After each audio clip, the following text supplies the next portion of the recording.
Hi, I'm Pete Holloway. I'm a Senior Vice President with Hazlett, Purda & Watson in Wheeling, where I'm a financial advisor and I'm also a certified financial planner. And as always, it's my great pleasure to welcome you to On Money. One of the big events that's happening in Wheeling right now is the restoration of the Fort Henry Club.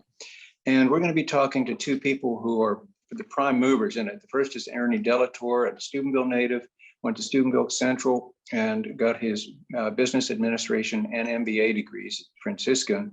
He's the director of business development at McKinley Architecture and Engineering. He's married with two children. We also have David McKinley, graduated from Wheeling Park High and got a business administration degree from West Liberty. He's the president of McKinley Carter Wealth Services and the chairman of the board of McKinley Engineering and Architecture. He's also married and has two children. And I want to welcome you and thank you both for your time today. Thanks for having me. Tell us about the Fort Henry Club, its history, and about that building in particular. Sure. I'll kick this thing off. The Fort Henry Club, as many people know, has, most people know it has dates as the club back to early 1900s, late 1800s. I think, in fact, actually the club opened in 1890. But the roots of the building actually date back to like 1850. It's pretty amazing. We think about 175 years of history in that property. For so many years, it was the club, and it was a hub of business meetings and social functions. But that all came to an end in 2009, 2010. And then, of course, our era of involvement began. Okay. And why were you attracted to that building?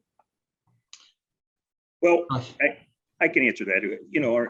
As David mentioned, we got involved with the Fort Henry members back in 2009, 2010, when we worked with them to try to repurpose the upper floors. But we were unsuccessful in doing anything with them. And we then worked with St. Matthews when they purchased the building up until about 2013, when they came to us and they planned on demoing the building, and they gave us an opportunity and said, look, you can buy the building or we're going to demo it and turn it into a parking lot. Thank you for saving it. Well, we quickly got together, and that decision didn't take very long, and we weren't going to let that happen to the building.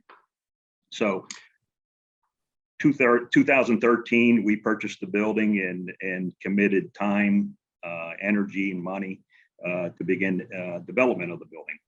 However, during that time, if you can remember, we saw a basic decline in our steel, coal, and gas industries, which slowed the development in the region. And then to add to that, the dreaded COVID-19 in 2020-22 created concerns for office space. But really today, it appears like Wheeling is back to normal. Very much so. Visually, it has changed a lot on the outside because, I was a member. I remember some great old times there, but it had gotten decrepit. I don't know if there's any other word. And you've worked a miracle on the exterior. I've not been inside it. Tell us a little about the exterior, because I think everyone's seen the interior. Everyone's seen the exterior. Ernie, I don't know, you want to take this one too, because you really spearheaded much of that project from the start. Well, it was a multi-phase project, and like I said, back in 2013, we purchased the building and started the process with phase one, so to speak, which included the shell, renovating the shell of the building, drying the building in, which included the roof and some structural repair. We renovated the lobby and made the 14th Street entrance ADA accessible. And we also renovated the second floor, which has our current tenant there. And that was at a cost of about $3 million. The exterior, the porch was in really disrepair, and we renovated the porch and the columns last year. And it's helped bring the building back to life because it didn't have much life before that. Currently, we're in construction of phase two, which will include the renovations of the first, third, and fourth floors. and at a cost of about $5 million. Yeah. Can you tell us what's going to be happening on these renovations? Sure. David, you want that one?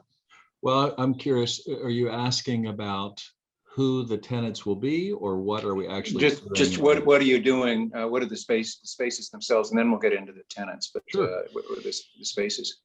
Well, I'll take a crack at this. So let's look at the first floor. So the first floor, well, actually, I think I need to tie it to tenants. So Steptoe and Johnson is actually going to be taking about 12,000 square feet in the space. Roughly half of the first floor will be their, we'll call it public facing space. And so there, if you think about in the old dining room, the main dining room, will be conference rooms and their reception area. And it's going to be, in my opinion, a showpiece. It's going to be beautiful, and it ties very nicely to the lobby, which, if you haven't seen it yet, really looks great. Ernie and the team did a wonderful job there a few years ago. And by the way, part of the first floor, there's roughly 3,700 square feet. The last 10% of this building is still for lease. And so anybody who has an interest in taking those last spaces, they're available, and it would be a great place to, Class A office space throughout the building. I think it'll be a great place for somebody to associate. The second floor, as we know, has been a West Virginia state office for years, 5 years or so, 7 years actually or so. So they're remaining, and we're not doing any work on that floor. The third floor will be Steptoe's lawyer and paralegal offices, and so roughly 8,000 square feet or so of space throughout the floor. Again, very nice, not quite to the same level of finish as the first floor, but it'll be very nice, and I think they're pretty excited about it. The fourth floor is actually going to be a new office space for McKinley Architecture and Engineering. And for those that remember the ballroom, for example, that'll end up being the design studio. And so all the architects and engineers will largely be in that area, and it'll be a hub of activity. I think it'll be really a special place, and it'll retain a lot of the same look. We're spending considerable time and money on repairing and restoring the plaster. If you remember the beautiful ceiling that was in that space, so it'll all be restored. I think we actually even have a little conference, what do you call it, maker space on the old stage there. I think there'll be an interesting space there. And then the rest of where the old kitchen was and where some of the restrooms were and things, that there'll be offices throughout the, I guess it'd be the eastern side of the fourth floor. That's great. Now I want to expand out from the Fort Henry. McKinley Engineering has also in the past developed and saved, again, some of the iconic downtown buildings, the Bennett Square where you're located, the old library, and that dates me, and the YMCA building. Tell us about those projects and what kinds of things are going on in those buildings. I'll let Ernie take this because honestly, it's a long list, but I'll just quickly say, I mean, honestly, I think this dates back to Dad's passion for Wheeling and historic preservation. He founded this company 40 years ago, and he was a big driver. And although he left the company, essentially sold the company when he went to Congress, but his spirit lives on within the company. There's a lot of enthusiasm for historical development. I think you heard that in Ernie's answer about Fort Henry Club. Yeah. But the list is long. So Ernie, I don't want to take away from your time, please. Well, I would just say this, that our firm is committed to historic preservation. It makes up a large part of our firm. Our firm, we employ nearly 40 people today. And they include project managers, architects, engineers, and our offices here in Wheeling, Charleston, and Pittsburgh. We continue to grow. We continue to support historic preservation projects, and in fact, we're hiring in all those areas today. Over the last 5 years, we've more than tripled our revenue, and plan to at least double that again in the next 7 to 8 years. When it comes to projects in the Wheeling area, our most treasured restoration project was Independence Hall, which as you know, served as the state capitol building when West Virginia became a state. Another project in 2009, we were the architect of record for the renovations at the Capitol Theater, which was closed due to numerous code violations And then lastly, in Center Wheeling, we've advanced development of a variety of projects that contributed to the development that we see there today. They include Center Market itself. You mentioned the former YMCA, which is the Maxwell Center, the Wagner Building, which is home to Main Street Bank and others, the B&O and Wheeling Wholesale Grocery on West Virginia Northern Campus that makes up College Square, that contain administrative offices, classrooms, and labs. The ORC headquarters, which was the former Wheeling Stamping Building, Catholic Heritage, and then lastly, the former library and Georgian Center, which is now Bennett Square. That's great. Well, again, thank you for saving those buildings. And, I often remark, you'd mentioned earlier about the Wheeling going into an economic slump.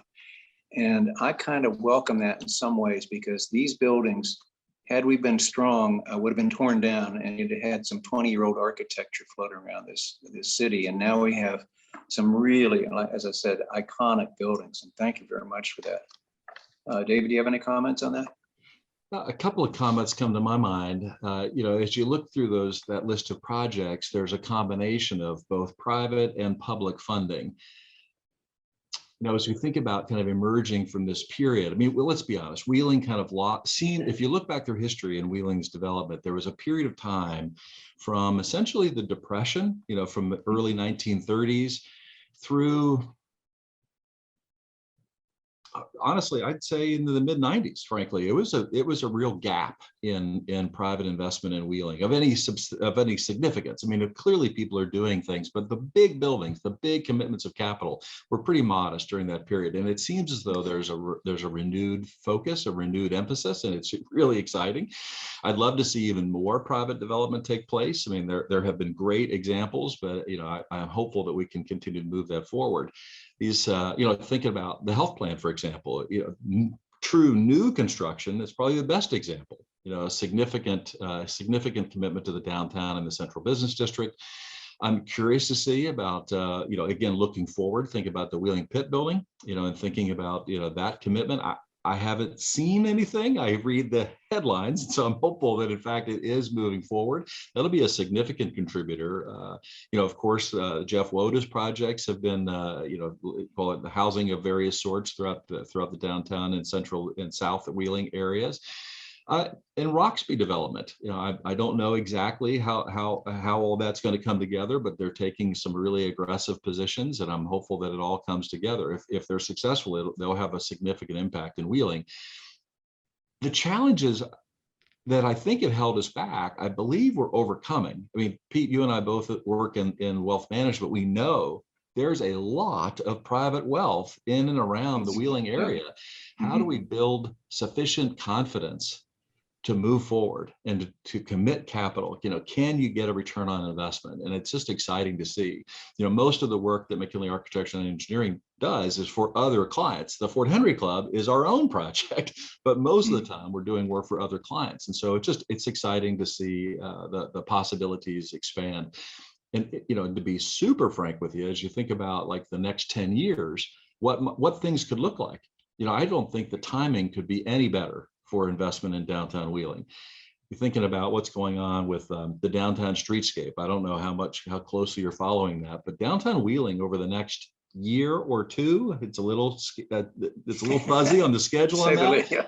But the reality is, with entirely new downtown streets, new sidewalks, new landscaping, I mean, the public portions of downtown are going to look completely different and refreshed, renewed.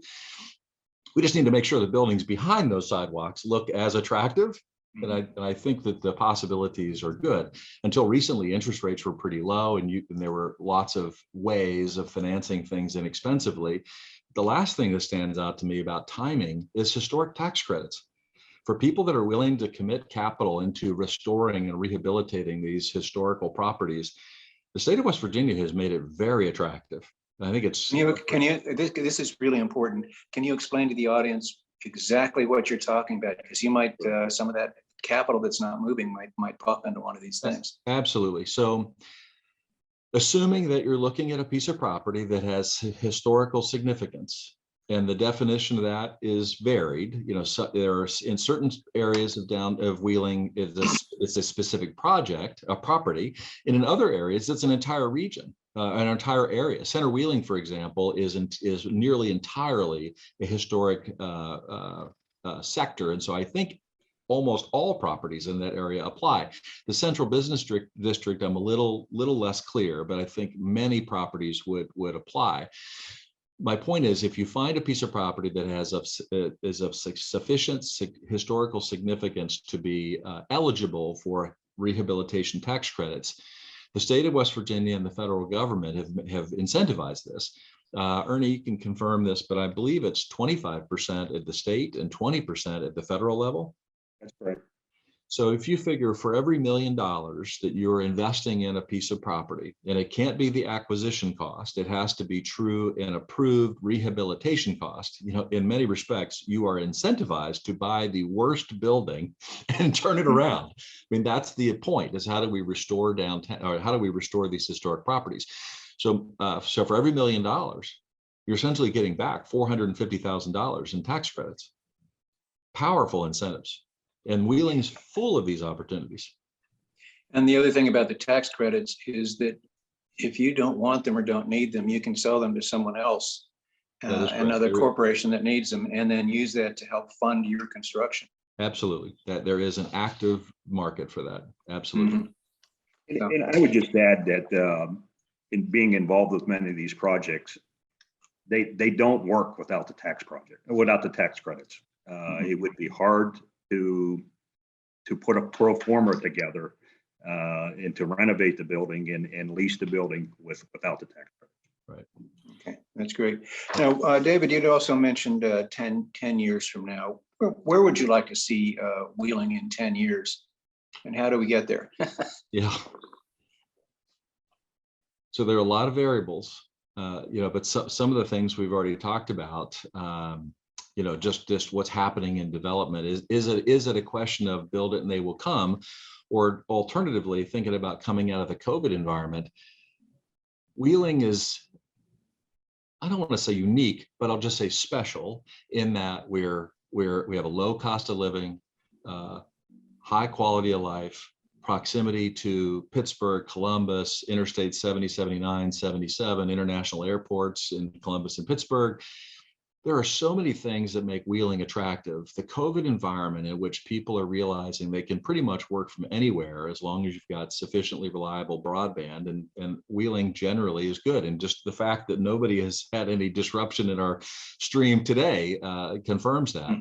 I think that we have the potential to be to attract people from afar. And if we're totally honest with each other, the people that have the most flexibility in remote work are generally more educated, higher affluency.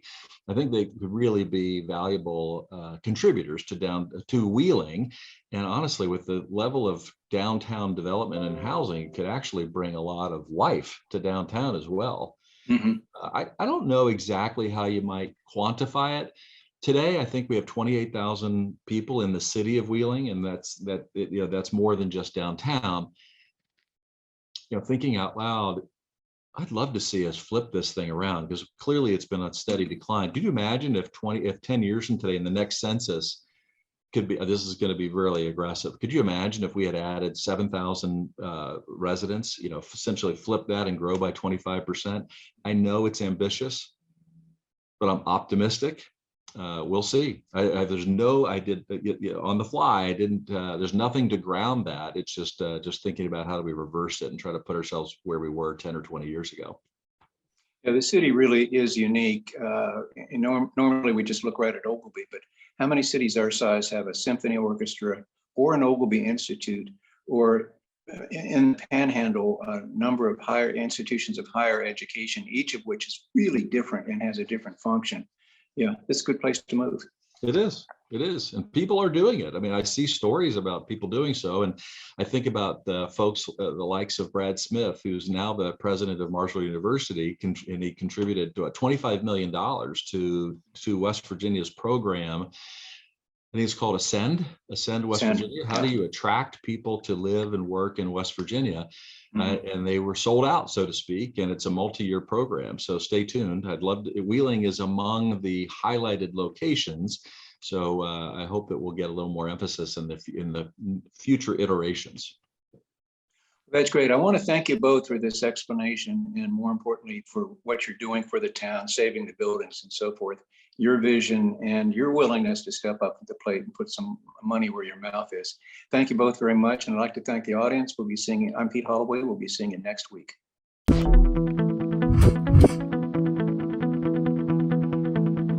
Hi, my name's Kaylee and I'm majoring in medical lab science at West Liberty, and I'm going to show you what it's like to be in our program.